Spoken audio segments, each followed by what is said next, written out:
going into that house. Because people who get abandoned once usually get abandoned again.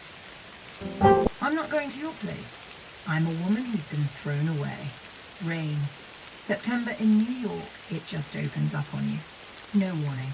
A small park on 32nd Street in Koreatown. Gina Washington was sitting alone on a wet bench. No umbrella. She looked like someone who wasn't even trying to get out of the rain. A manila envelope on her lap. Inside divorce papers. Stamped and finalized. Bleeding ink from the rain. 31 years old. 3 years of marriage. And tonight Gina had lost almost everything she had. Her phone screen lit up for a second. A banking app notification. Balance 43. Gina quietly turned the screen off. She hadn't even figured out where she was sleeping tonight. Here's the thing, Gina wasn't crying. It wasn't that she had no tears. She'd used them all up little by little a long time ago. There was a day she'd put a hospital envelope on the kitchen table. The myeok-guk Korean seaweed soup had gone cold. The smell was still there. Mrs. Park never opened the envelope. Min-hyuk is the eldest son. A long silence always followed those words. Just the quiet sound of a spoon being set down. Min-hyuk kept his head low, said nothing.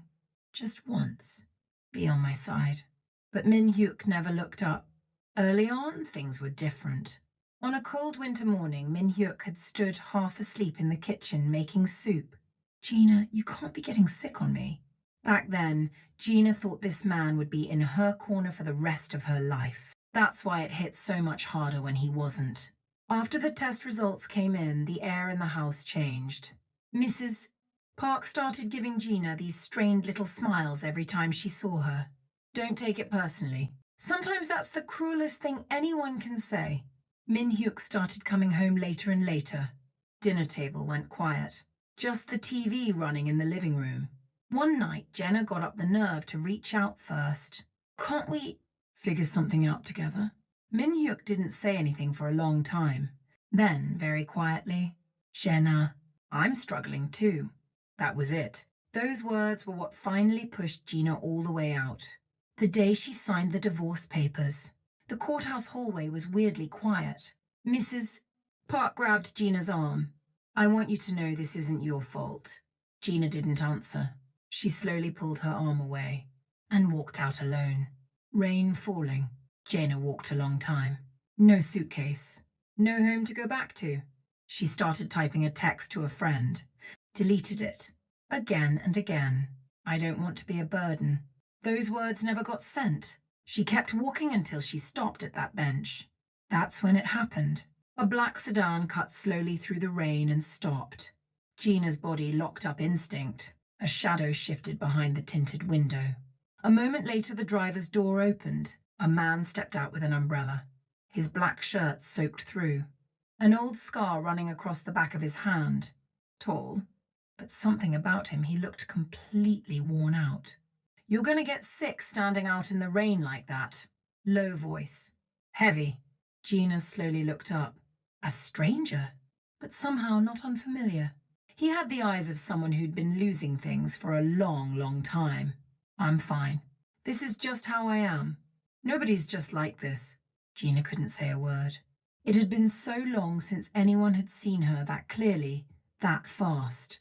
Without a word, Hyun-jun tilted the umbrella toward Jenna. His own shoulder was getting wet. Who are you? Kang Hyun-jun. Short answer. No further explanation.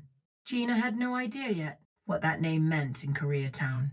Why people would quietly look away when they heard it. She had absolutely no clue. All she could think was, this is weird. He should feel dangerous.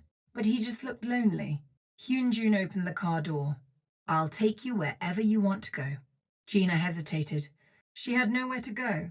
Didn't even want to lean on a friend right now. Not tonight. She didn't want to be anyone's problem tonight. Gina gripped the envelope tighter. I'm not going to your place. Hyun-jun watched her quiet. I'm a woman who's been thrown away. Just the cold sound of rain. Then after a moment, Hyun-jun said very quietly, I recognize that look. Gina's fingertips trembled. It had been such a long time since anyone had seen her like that. Gina slowly got in the car. Inside, aged leather and an old jazz track drifting low. The man in the front seat glanced at Hyun-jun in the rearview mirror. Hyun-jun was just staring out the window, those eyes exhausted in a way you couldn't fake. Gina didn't know yet that night that this man would change her life completely. And Hyun-jun didn't know either that after this rainy night he'd never go back to who he was before. The black sedan moved slowly through the rain-soaked streets of New York. Gina looked out the window, then stopped at a red light. Someone on the other side of the street spotted Hyun-jun and quickly looked away. For the first time, Gina felt something she couldn't name. Who exactly is this man? And that night, Gina still didn't know that before they even got to his place, her past was about to come knocking. Hyun-jun's place was a penthouse in a high-rise on the north end of Koreatown. When the elevator doors opened, Gina stopped for a second. The New York skyline spread out through the hall window at the end. The front door opened. A smell hit her. Leather, old whiskey, and that particular air of a place where people come and go. But strangely, no trace of family anywhere. One whole wall in the living room was completely bare. Not a single photo. This place has no memories in it. Hyun-jun took off his coat and said simply, "The room on the right is yours. Keys in the drawer."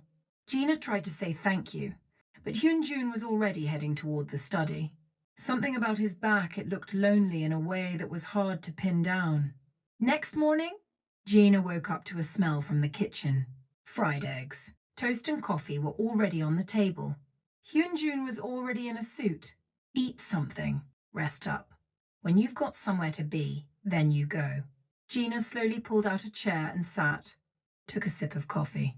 It was hot. That heat moving down her throat, and she almost cried. Gina wrapped both hands around the mug. "Why are you being so nice to me?" Hyun-jun straightened his tie. "I'm not being nice. I've got an empty room. That's all this is." Cold words, but strangely they didn't sting. If anything, they made him feel like someone who was being careful. Hyun-jun left. The door closing hit harder than it should have. 3 days passed. Gina was slowly getting used to the rhythm of this place. Hyun-jun was barely around during the day. Some nights he'd come in way past midnight. Some nights he didn't come home at all. Sometimes there'd be men in black suits standing out by the door. They'd quietly lower their heads whenever she walked past. They never stopped her, which somehow made it weirder. Why are these guys treating me like I'm somebody? One evening, one of Hyun-jun's guys, Tae-soo, came up to her. "If there's anything you need, just say the word.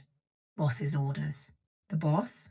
Tae-soo didn't answer, just smiled like he knew something she didn't. That night, Gina looked up Kang Hyun-jun for the first time. Her fingers stopped. Headlines on the screen. K-Town shadow investor. The man behind Koreatown's redevelopment. Kang Hyun-jun, the silent fixer. Gina slowly set her phone down. Suddenly, the whole apartment felt like unfamiliar territory. That night, Gina couldn't sleep. Came out for water. The study door was cracked open. Hyun-jun's voice from inside. "Don't touch her." Low. Cold. "She's got nothing to do with what we do here."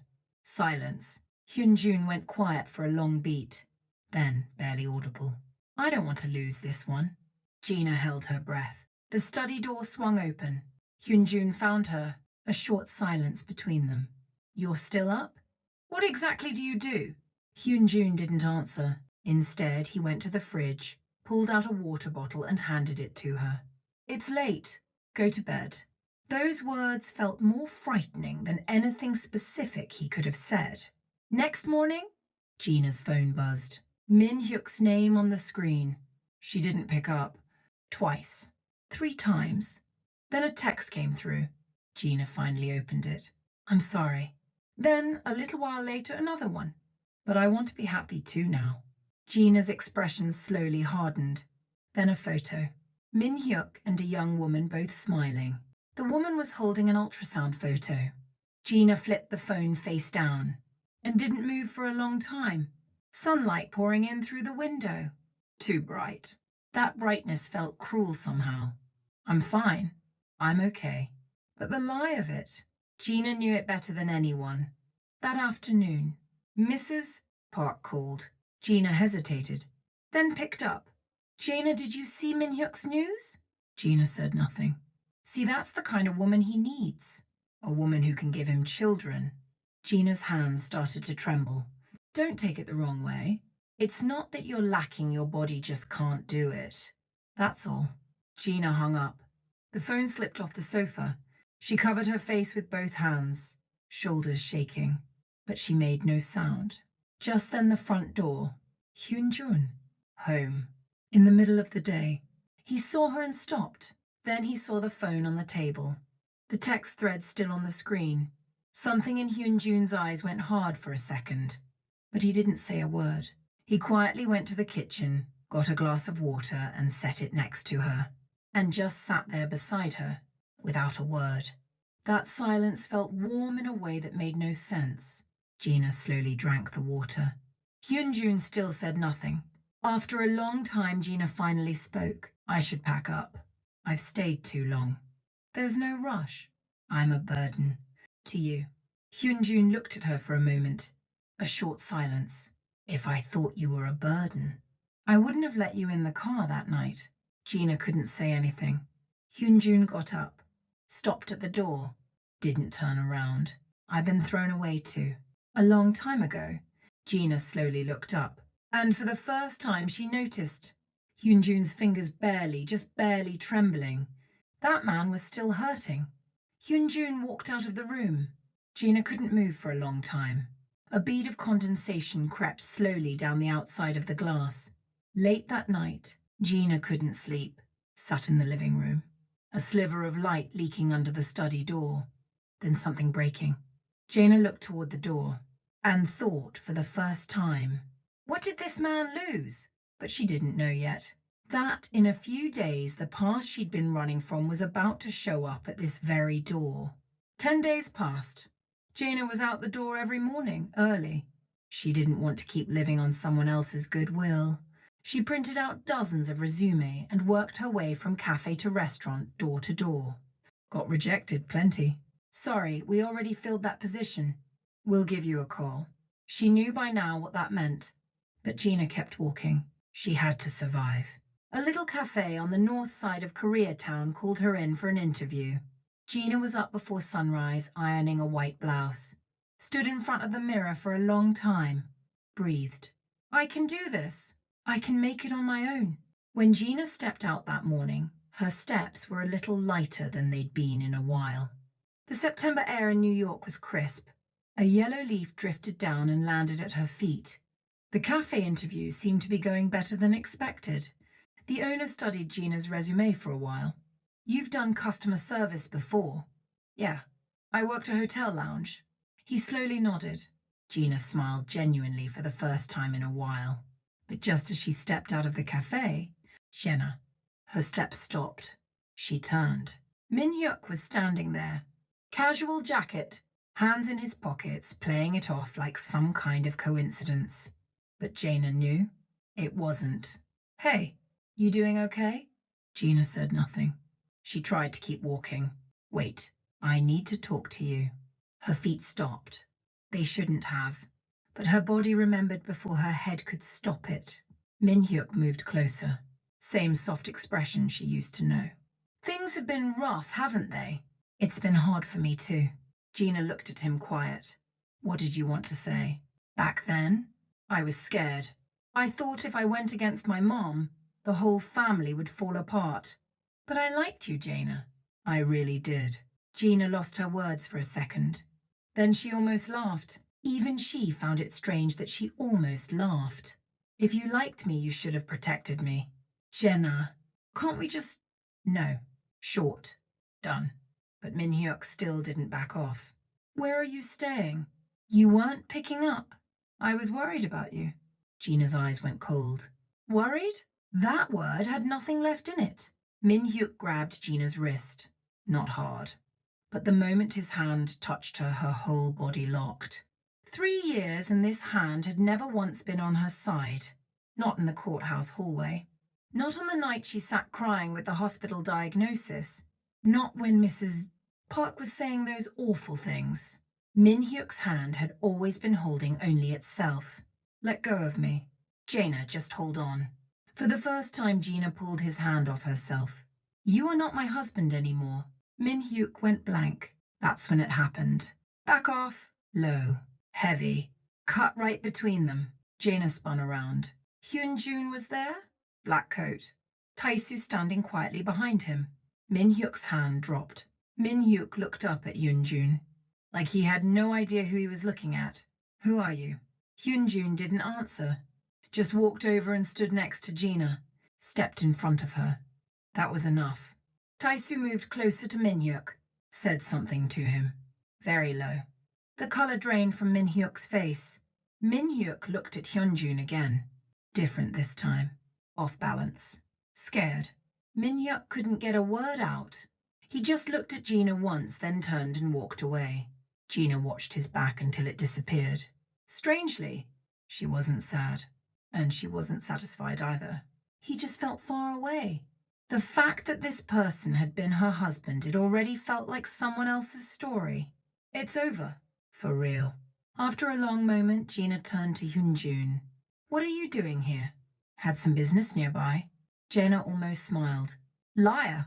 Hyun-jun didn't deny it. Gina took a long, slow breath and said it like she'd been holding it in for way too long. They threw me away because I can't have kids. Something in Hyun-jun's eyes shifted barely. My husband, his mother. Nobody ever said it straight to my face. They danced around it, but that made it worse. Gina's voice started to shake, but her eyes stayed on Hyun-jun the whole time. I'm a whole person.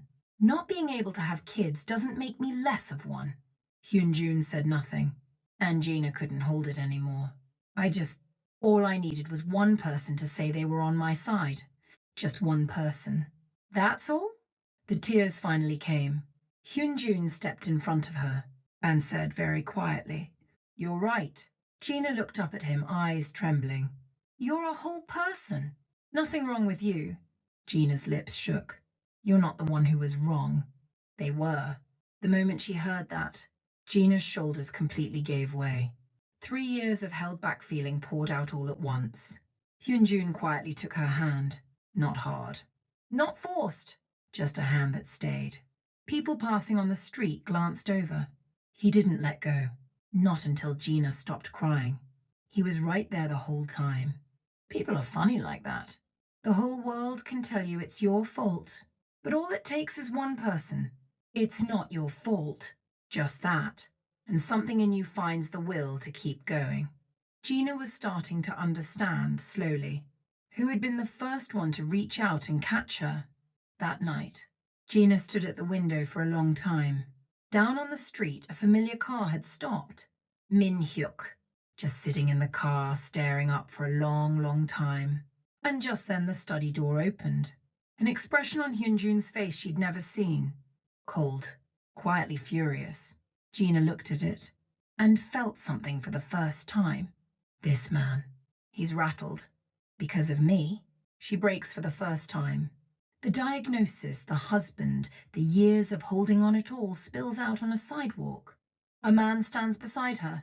He doesn't say much. He just takes her hand. He doesn't leave. After that day, Gina was different. Something in her eyes changed. She got the cafe job. She started the next morning. Up early. Make coffee. Put on the apron. The steps carrying her out the door were steadier than before. Hyun-jun watched her quietly every morning. Never said anything. But whenever Jaina left, a warm cup of coffee was always waiting on the table. This guy is so weird. Weird. But she didn't mind. Which made it even weirder. 2 more weeks. One evening when Gina got home from work, a woman standing in the hallway outside the door looked to be in her 60s, high-end coat. Cold eyes. When she saw Gina, those eyes narrowed even more. You must be Gina? Gina stopped short. Who are you? Hyun-jun's mother. Gina quietly swallowed, but didn't let it show. Hello, Mrs. Park didn't return the greeting. Just looked Gina up and down. Slow, like she was sizing up merchandise. Mrs. Park walked right into the apartment. Gina followed quietly. Mrs. Park sat on the sofa and left Gina standing as she spoke. How did you and Hyun-jun meet? By chance. By chance. Not buying it. Mrs. Park reached into her bag and pulled out an envelope. Take this and go quietly. Gina didn't look at the envelope. She looked at Mrs. Park. I can't take money without knowing what it's for. Being around Hyunjun is only going to hurt you more. There's always talk around that boy. Gina's hands slowly went rigid. I heard you barely scraped into that cafe job. You know how people are. Not yelling. Not dramatic. Colder because of that. Wouldn't want your past getting around and making things difficult for you. The air in the room dropped. Gina took a slow breath in and pushed the envelope back. Take it back. I'm done running. Mrs. Park's eyebrow climbed slowly. Just then the front door. Hyunjun walked in, took one look at the room and stopped, then slowly closed the door. Why are you here? Low. Flat. I was worried about you, Hyunjun. You can't just show up without calling. Mrs. Park stood up. Get rid of her. She's not good for you. Hyunjun glanced at Jaina, checking is she okay, then back to his mother. Don't say that in my home. Hyunjun. Gina is my guest for as long as she's here. Mrs. Park let out a short laugh. Your guest? At the very least, she's not someone to be judged. Short, but solid. Gina looked at Hyunjun. He didn't waver. Not once, Mrs. Park finally picked up the envelope. You'll regret this, Hyunjun. Just wait. If I do, I'll tell you. Mrs. Park left. The door slammed behind her. The apartment went quiet. Gina slowly sank onto the sofa. The tension drained out of her. Is that your mom? Not someone I'd call that. Hyunjun sat across from her and slowly pulled off his tie. That must have been rough. I'm fine. A lie. Hyunjun knew it, but he didn't push. Gina looked out at the New York night skyline. He stood up for me. Something warm started to settle in her chest. Next day, Gina was at work when Taisu came in. He quietly held out a phone. Boss wanted you to see this. Gina looked at the screen. Her hand stopped mid-scroll. Min Hyuk's girlfriend's social media. The ultrasound photo was gone. Below it, a short post from Min Hyuk. Gina read it slowly. There was no pregnancy. The girlfriend had made the whole thing up. Gina set the phone down and stared at the coffee cup on the counter for a long time. So, what did he actually want? But she didn't dwell on it long. The answer didn't matter anymore. End of her shift. Min Hyuk was outside the cafe door. He looked smaller this time. No jacket, just a thin t-shirt. Yena. I messed up. Gina quietly took off her apron. I let my mom call all the shots. I should have protected you. Gina stood and looked at him for a moment. In the old days, those words would have cracked her open. But strangely, nothing moved.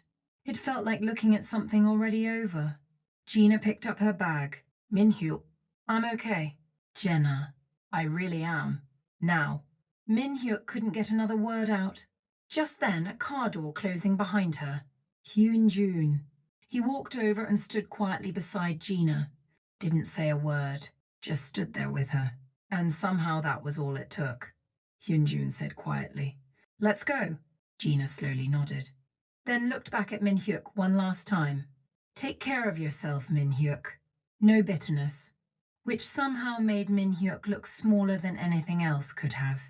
Jenna got in Hyunjun's car. Door closed. Min Hyuk stood there until the car disappeared. The car was quiet for a while. Then Hyunjun said quietly, just because those people walked away doesn't mean your worth went with them. Gina slowly turned to look at him.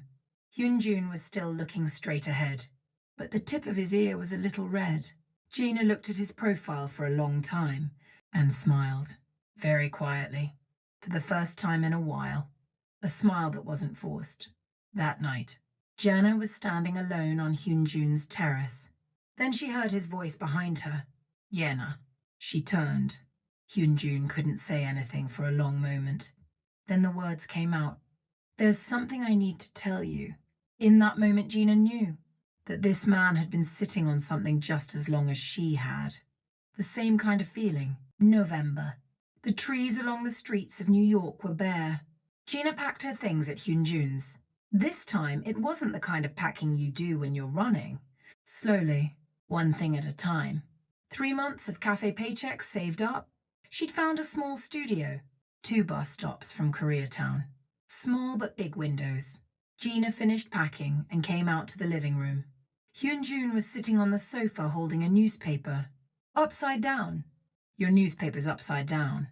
Hyunjun slowly lowered it, cleared his throat. I knew. Gina laughed. Hyunjun laughed too, just a little. Gina stood in front of Hyunjun, bag in hand.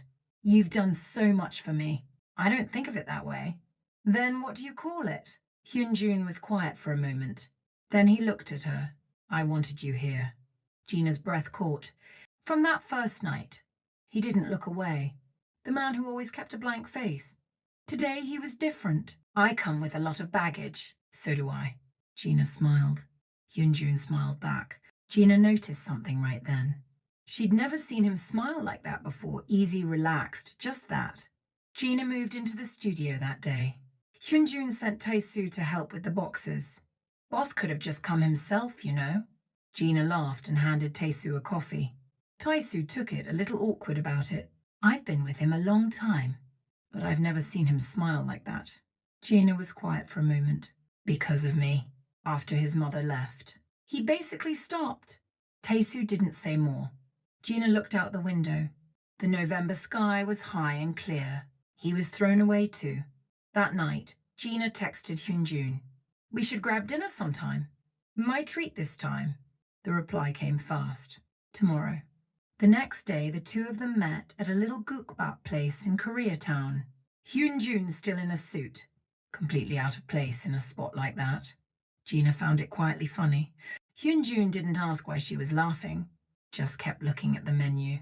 2 bowls of gukbap came out. They ate in silence for a bit. Then Hyunjun set down his spoon. When I was 12. My mom left. Gina slowly looked up.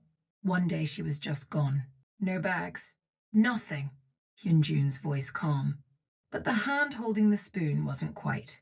Did you ever find her? I did. 10 years later. And? She needed money. Gina couldn't say anything. Hyunjun lifted another spoonful.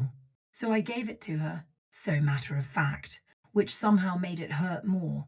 Gina slowly set down her spoon. When you gave her that money, how did it feel? Hyunjun thought for a moment. I didn't know. What feelings were? Gina looked at him. And now? Hyunjun looked back. Now I do. When I'm with you. The gukbap place was quiet, just the sound of soup simmering in the back. Gina felt like she might cry, but this time she didn't hold it back. Hyunjun slowly reached across the table and covered her hand with his. The restaurant owner came out with water and paused, then turned back with a small smile. Around that time, a quiet rumor started going around Koreatown. Mrs. Park's shop had lost most of its regulars. The lights going out early more and more nights. People talked, but Gina heard it and didn't think about it long. She wasn't satisfied, and she wasn't sorry for her either. Just so it goes. It seemed like someone who'd pushed others away carelessly had ended up making herself lonely too. Word about Min-hyuk got around too. He and the girlfriend had split up after the fake pregnancy came out. He'd stopped seeing people after that. Someone spotted him sitting alone in the corner of a bar. Gina heard it at the cafe quietly. She looked out the window. One last leaf spinning in the November wind. I don't want to end up like that. That was all she thought. A Sunday afternoon. Gina and Hyunjun walking through the park on 32nd Street in Koreatown. The exact same park where they'd first met. Gina stopped in front of the bench. Right here. This is where I was sitting. I know. You knew. I've remembered it since that night. Gina slowly sat on the bench. Hyunjun sat beside her. The night they met, rain was pouring. Today the sun was warm. Why did you stop that night? I was a complete stranger. Hyunjun glanced up at the sky. You look like someone who shouldn't be out in the rain. Is there anyone who should be? Exactly. Gina smiled. Hyunjun smiled too. I'm not scared of the rain anymore. Hyunjun looked at her. Because you're not alone now. Gina's eyes shifted slowly, deeply. Hyunjun took Gina's hand. The same hand that had held an umbrella out to her that night. Gina looked down at it for a long time, then slowly held it back. From now on, when it rains, I'll be there. Gina said nothing. Instead, she quietly leaned her head on his shoulder. Hyunjun didn't move, just stayed there. Steady. The November sunlight came down over them, soft and slow, right where it all started. Two people sat there for a long time just like that. Even on days without rain, it could feel this warm. Gina learned that for the first time that day. Two people who met in the rain. Both of them had been left behind. That shared pain is what recognized each other. But today they're sitting side by side on the same bench, right where it all started. The sunlight settles over them. They're not alone anymore. A person's worth is not a number anyone gets to set. Someone thought a medical result could do that could decide what Gina deserved, who she was allowed to be. But another person looked at a woman sitting alone in the rain and didn't drive past. What saved her wasn't a condition being met. It was a hand reaching out on a cold night. And maybe that's how people come back to themselves, one gesture, one person who doesn't walk away. There are no throwaway people. There's only a world that sometimes forgets that. This story is a work of fiction,